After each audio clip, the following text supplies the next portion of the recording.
पितरों को प्रसन्न करने और उनका आशीर्वाद पाने के लिए पितृपक्ष में पिंडदान, तर्पण और श्राद्ध किए जाते हैं। पितृपक्ष पितरों का आशीर्वाद प्राप्त करने के लिए खास माना जाता है। पितृदोष निवारण के लिए पितृपक्ष में अलग अलग तरह का उपाय किया भी जाता है। पितृदोष भी एक प्रकार का पाप होता है जिसका निवारण करना बेहद जरूरी होता है। पितृपक्ष के दौरान पितरों का आशीर्वाद पाने के लिए अलग अलग उपाय किए जाते हैं। पितृपक्ष में गाय की सेवा से मिलता है दोस्तों पितरों का आशीर्वाद। हिंदू धर्म में गाय को माता का दर्जा मिला हुआ है। धार्मिक ग्रंथों में गाय का महत्वपूर्ण स्थान प्राप्त है। पितृपक्ष के दौरान गाय को दान करने से आपके जन्म जन्मांतर के पाप मिट जाते हैं, साथ ही पितरों का आशीर्वाद आपको प्राप्त हो जाता है। दोस्तों, हिंदू पंचांग के अनुसार भाद्रपद मास की पूर्णिमा तिथि पर पितृपक्ष आरंभ होते हैं, जो अश्विनी मास की अमावस्या, जिसे सर्व पितृ अमावस्या भी कहा जाता है, और इस दिन समाप्त होते हैं। इस बार पितृपक्ष 10 सितंबर से आरंभ होकर 25 सितंबर को समाप्त होंगे।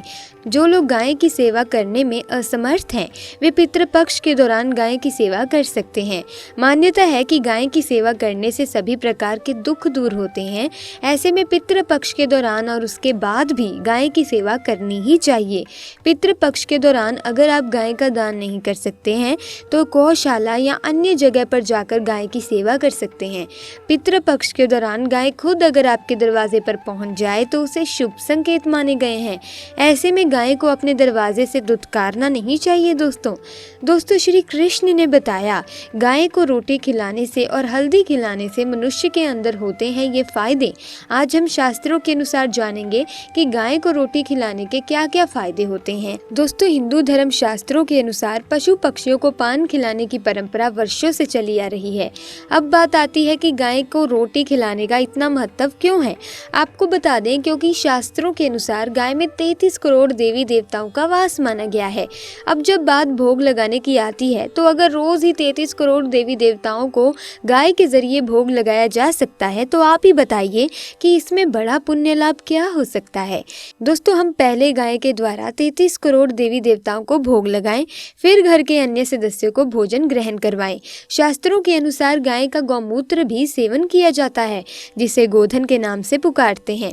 गाय की सेवा करने से 33 करोड़ देवी देवताओं की सेवा हो जाती है। दोस्तों ऐसा शास्त्रों में उल्लेख है कि जिन घरों में गाय पाली जाती हैं उनकी तो पीढ़ियां ही कई सुखों को भोग लेती हैं। अर्थात इतना पुण्य लाभ मिलता है कि उस कुल में जन्म लेने वाली पीढ़ियां संसार का सुख प्राप्त करती हैं।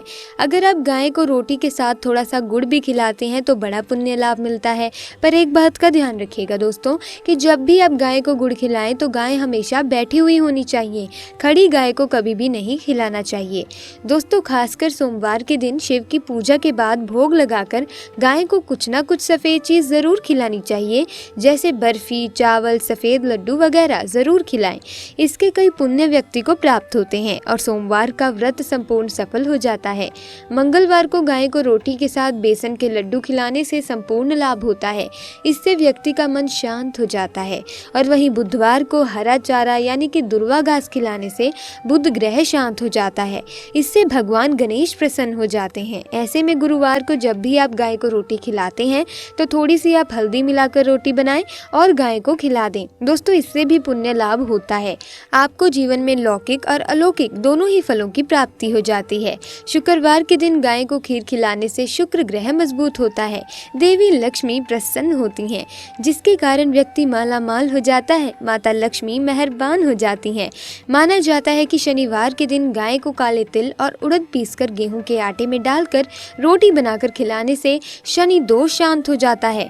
दोस्तों, हर रविवार को रोटी के साथ गुड़ मिलाकर गाय को खिलाने से सूर्य की महादशा ठीक हो जाती है। व्यक्ति निश्चित तौर पर धनी हो जाता है। दोस्तों, अब एक परेशानी आती है, वो ये है कि शहर में लोग ऊंचे ऊंचे फ्लैट्स में रहते हैं। फ्लैट सिस्टम होने के कारण गाय को रोटी खिलाने में बहुत परेशानी आती है, और जिसे भी ये परेशानी आती है उसके लिए एक उपाय है। आप भी सोसाइटी में रहते हैं तो उस सोसाइटी में गेट कीपर तो ज़रूर होगा। आप पहली रोटी बनाकर उस गेट कीपर को ज़रूर दें। ज़रूरी नहीं होता कि आप अपने हाथ से ही गाय को रोटी खिलाएं। आपके घर से तो रोटी का भाग निकल ही गया ना, इसीलिए आप गाय को रोटी गेट कीपर को दे दें। दोस्तों, जब आप एक बार रोटी गाय को खिलाएंगे तो गाय का आना अपने आप शुरू हो जाएगा, क्योंकि नियमित रूप से जिस गाय को रोटी खिलाई जाती है, गाय अपने आप ही घर के दरवाजे पर आना शुरू कर देती हैं। फिर जब गौ माता आना शुरू कर देती हैं तो कोशिश करें कि गेट कीपर से उसके आने का समय पूछ लें, फिर उस समय जाकर गाय को रोटी खिला दें। दोस्तों, एक बार जब आप अपने हाथों से गाय को रोटी खिला देंगे तो वे ज़रूर अपना भोग लेने आएगी। गाय एक निश्चित समय पर आकर सबके दरवाजे से अपना भोग ले लेती है। थोड़ा समय आगे पीछे हो सकता है, पर गाय माता घर की चौखट पर आती ज़रूर है और गाय दरवाजे पर आकर ज़ोर ज़ोर से पुकारती भी है ताकि आप उसे रोटी खिला दें। अगर आपने भी गाय को रोटी खिलाई है तो आपने 33 करोड़ देवी देवताओं की सेवा की है और आपको इसका लाभ बहुत जल्दी मिलने वाला है। दोस्तों, सच्चे दिल से कमेंट बॉक्स में ज़रूर लिखें जय श्री कृष्ण, जय गौ माता। दोस्तों, जानकारी पसंद आई तो वीडियो को शेयर कीजिए, लाइक कीजिए और साथ ही हमारे चैनल को सब्सक्राइब कीजिए। आपका बहुत बहुत धन्यवाद।